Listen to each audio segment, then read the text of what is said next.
소중한 나. 무한 공부!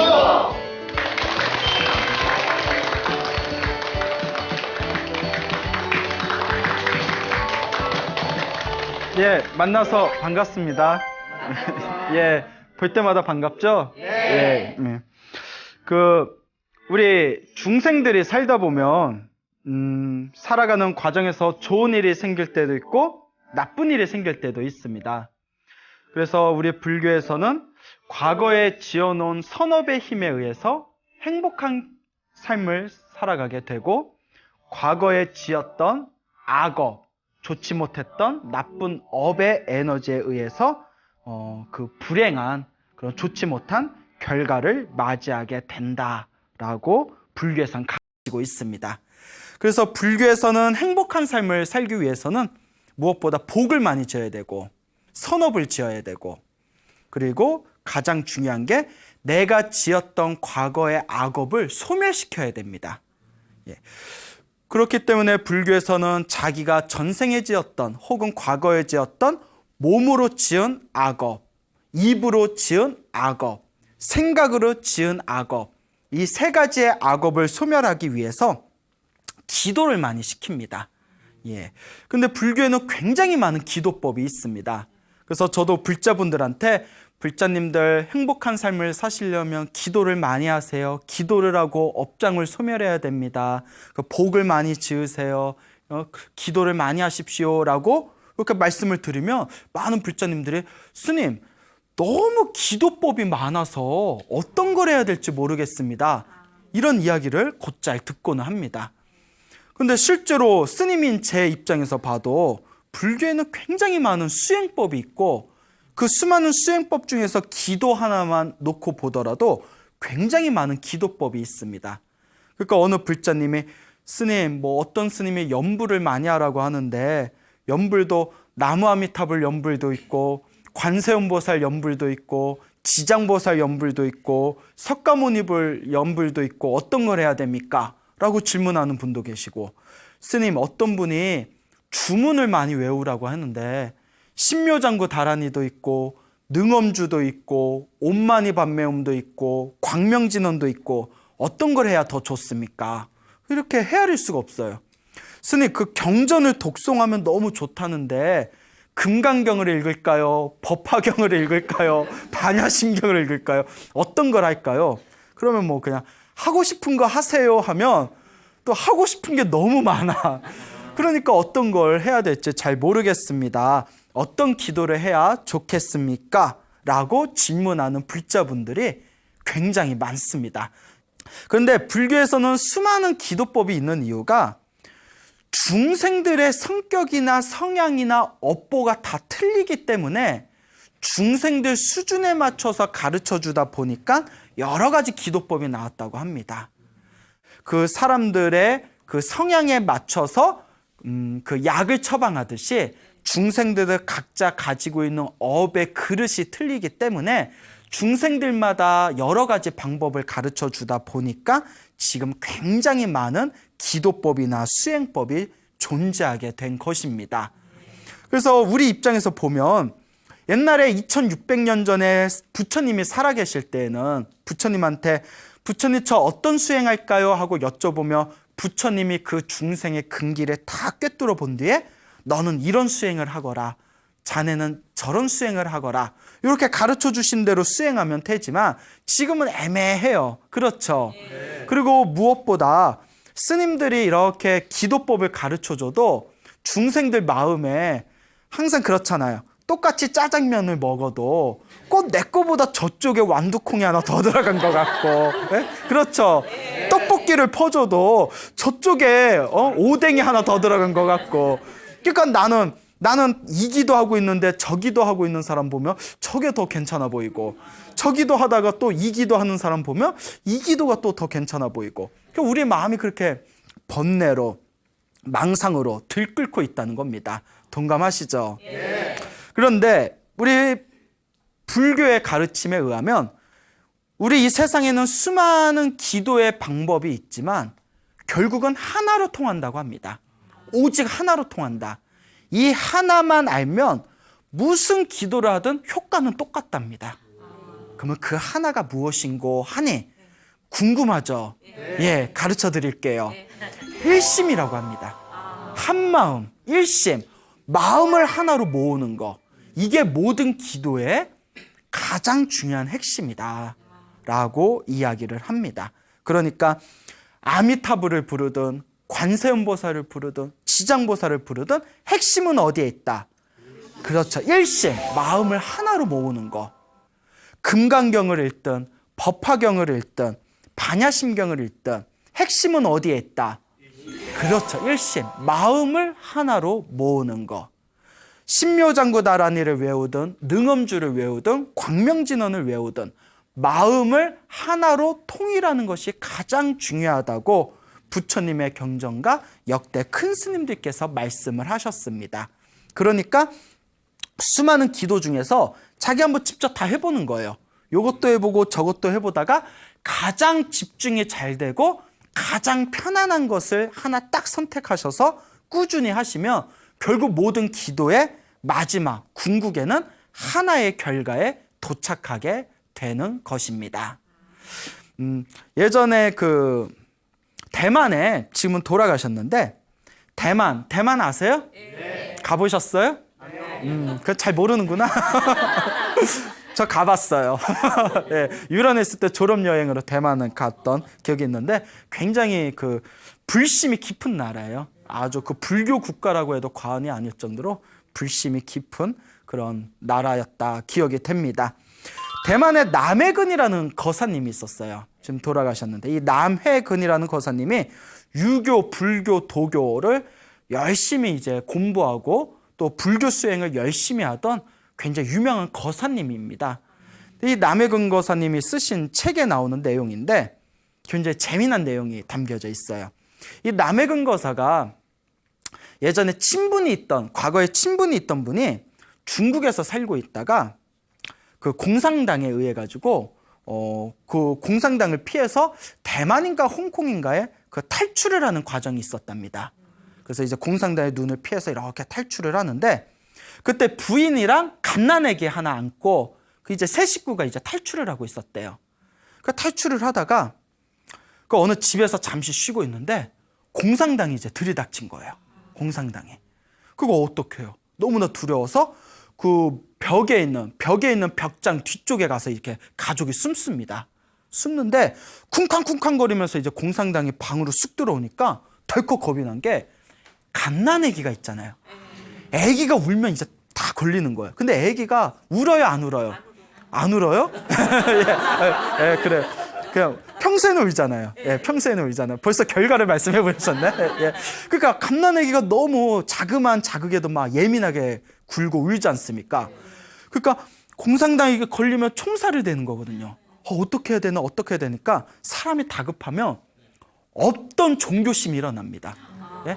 그러니까 여러분들 종교도 평소에 절에 가거나 교회 가거나 성당 가시는 분들이 평소에 아무 관심도 없다가 집안에 우환이 좀 생기면 뭔가 의지하고 싶어서 절에도 가고 교회도 가지 않습니까? 그렇죠. 예? 그와 같이 갑자기 없는 종교심이 확 일어나면서 하나님도 부르고 알라신도 부르고 관세음보살도 부르면서 제발 바라올 건데 아무나 좀 도와주십시오. 하나님도 좋고 알라신도 좋고 관세음보살님도 좋습니다. 얼마나 급하면 그러겠어요. 예?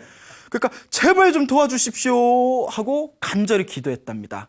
그런데 하나님하고 알라신하고 관세음보살하고 같이 부르면 안 돼요. 왜 안 될까? 헷갈리셔. 네가 가. 네가 가. 네가 부르자. 너 부르잖아. 네가 가. 에? 헷갈려. 한 명만 불러요. 알겠죠?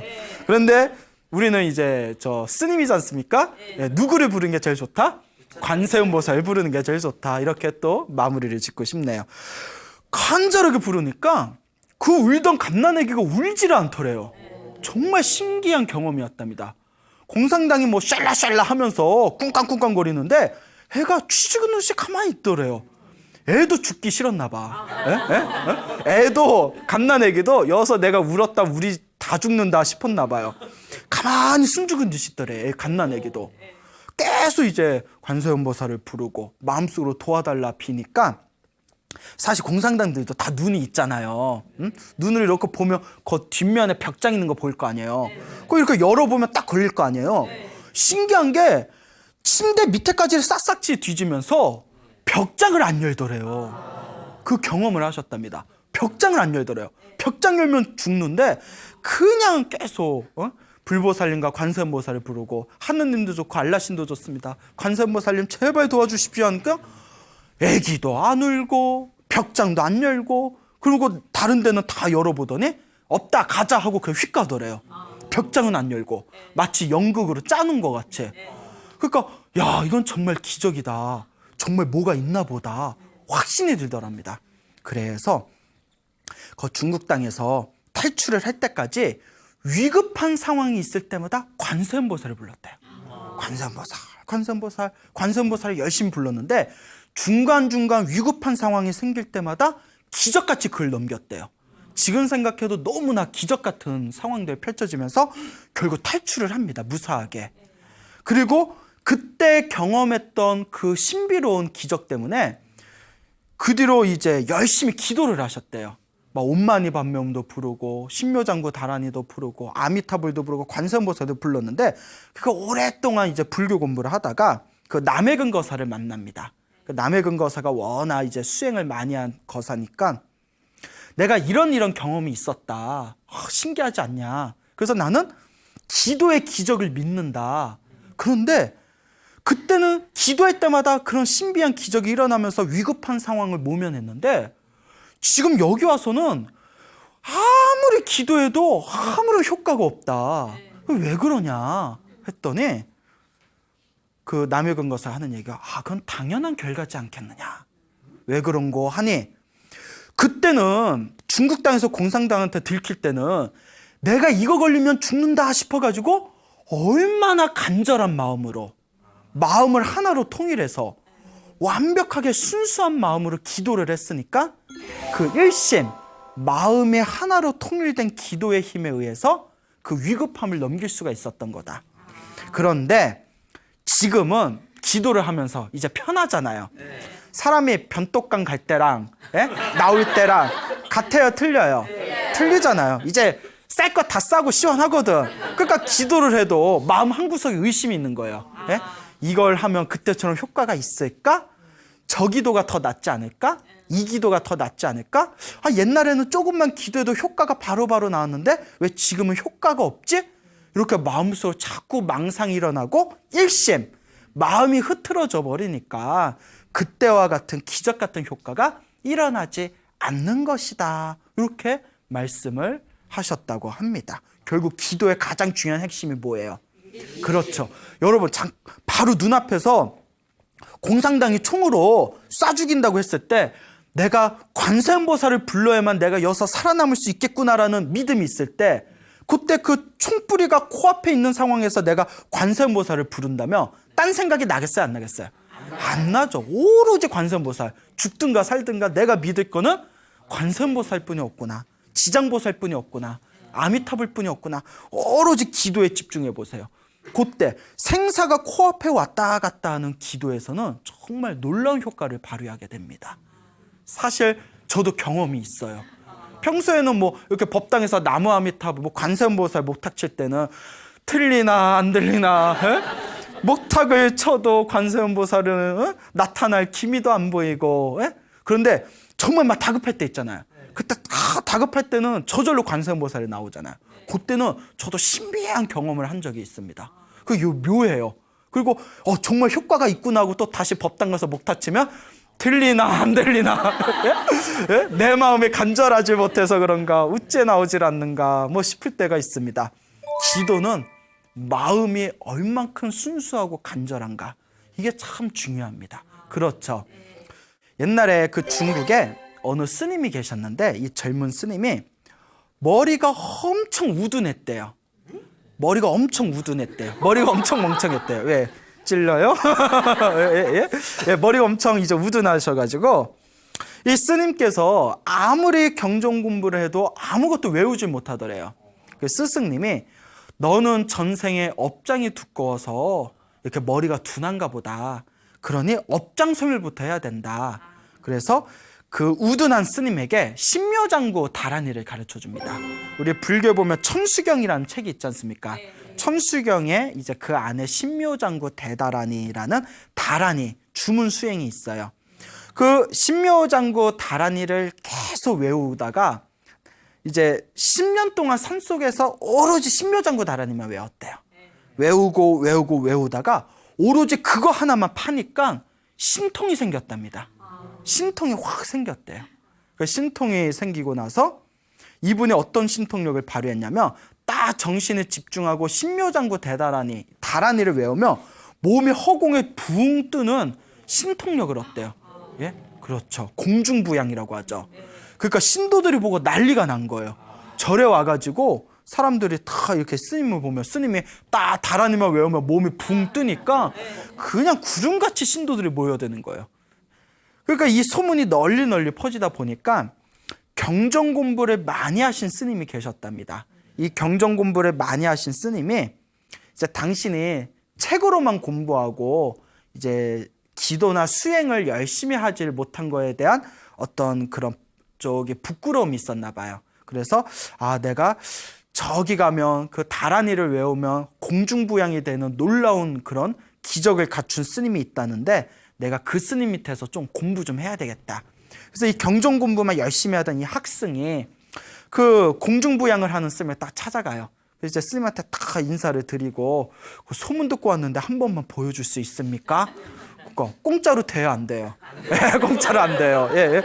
근데 이제 스님이 이제 원래 잘 안 보여주는데 스님이 직접 멀리서 오셨으니까 제가 그냥 부끄럽지만 보여드리겠습니다. 그 이제 다란이를 외우니까 몸이 공중에 붕 뜨는 거예요. 그 이 학생이 경전 공부하다 학생이 깜짝 놀래가지고 야, 책에서만 봤는데 정말 이런 경지가 있는 줄 몰랐다고. 그래서 이제 옆에서 제가 공부 좀 하겠습니다 하고 옆에 같이 머무르는데 요 신통력을 갖춘 스님이 이렇게 기도하는 걸 보니까 좀 뭐가 이상해요. 뭐가 이상가 봤더니 그 신묘장구 대다란이를 중간에 엉터리로 외우는 거예요. 엉터리로 외우는 거예요. 예? 하도 머리가 우둔하니까 잘못 외웠던 거예요. 그러니까 이제 그 스님을 불러서 스님, 제가 평생 동안 경전 공부를 했는데 스님이 외우는 신묘장구 다란이를 지금 엉터리로 외우고 있습니다. 이게 어떻게 된 겁니까? 했더니 요 신통력을 갖춘 스님이 솔직히 고백을 하는 거예요. 내가 하도 머리가 우둔해서 스승님이 가르쳐줬는데 내가 아무래도 엉터리로 외운 것 같다고 이거 좀 고쳐줄 수 있냐고. 그러니까 참 겸허하세요. 우리 같으면 시치면 딱 대고 내가 배운 거랑 틀려 이러면서 그러니까 이제 이 경전 공부하시는 학생이 그걸 다 고쳐드리면서 엉터리로 외워도 이 정도의 능력이 있는데 제대로 외우면 얼마나 더 대단하겠습니까? 딱 가르쳐줬대요. 그러니까 이제 그 고쳐준 그 다란이를 다다다다 외우면서 고맙다고 내가 이거 제대로 외우겠다고. 어느 날이었어요. 이 신통력을 가지신 스님이 이제 마을에 탁발을 가기 위해서 강을 건너야 되는데 강을 건널 때 배를 탈 필요가 있어요, 없어요? 없죠. 딱 그 자리에서 딱 신묘장구 다란이를 외우니까 몸이 둥둥 뜨더니 강을 이렇게 건너더래요, 허공에서. 야, 대단해요. 예?